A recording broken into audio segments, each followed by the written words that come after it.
Sebanyak 15 orang finalis tingkat SMA SMK sederajat se-Kalimantan Selatan mengikuti Lomba Bakisa Bahasa Banjar 2022 yang digelar UPTD Taman Budaya Provinsi Kalimantan Selatan beisukan Selasa 26 Juli 2022.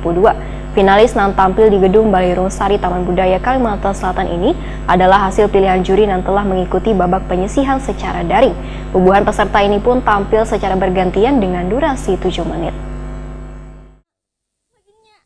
Sebanyak 15 orang finalis tingkat SMA SMK sederajat se-Kalimantan Selatan mengikuti Lomba Bakisa Bahasa Banjar 2022 yang digelar UPTD Taman Budaya Provinsi Kalimantan Selatan besukan Selasa 26 Juli 2022. Finalis yang tampil di Gedung Balirung Sari Taman Budaya Kalimantan Selatan ini adalah hasil pilihan juri yang telah mengikuti babak penyisihan secara daring. Puluhan peserta ini pun tampil secara bergantian dengan durasi 7 menit. Seseorang juri, Rudi Karno Wahetakuni Prima TV memedahkan, walaupun masih ada kekurangan yang perlu diperbaiki, namun penampilan peserta sudah cukup bagus. Menurut Rudi Karno, Bakisa Bahasa Banjar biasanya dibawakan dalam penampilan yang statis atau minim pergerakan dan lebih menonjolkan ekspresi vokal, mimik serta gestur supaya penonton yang menyaksikan bisa merasakan suasana dari cerita yang disampaikan. Selain itu, penggunaan bahasa maupun logat Banjar, ujar Rudi Karno, perlu lebih diperkuat lagi. Gerak statis itu paling tidak radius 1 meter saja. Artinya geraknya itu memang benar-benar ketat dengan ekspresi vokalnya, ekspresi mimiknya, ekspresi gesturnya itu memang menyatu dalam radius 1 meter. Statis. Artinya dia tidak melakukan moving kemana-mana. Kalau yang dinamis kan dia movingnya kemana-mana, itu bisa sampai radius berapa meter atau apa, yang kayak Bandung kan bisa moving kemana-mana atau membuat blok-blok apa begitu. Jadi gerak-geraknya statis, itu pengertiannya artinya radius 1 meter gitu. Dan dia mempunyai ekspresi yang bisa menciptakan suasana, penonton bisa ikut merasakan apa yang dia bawakan. Berarti gimmick masuk di situ juga? Ya, mimik itu jelas.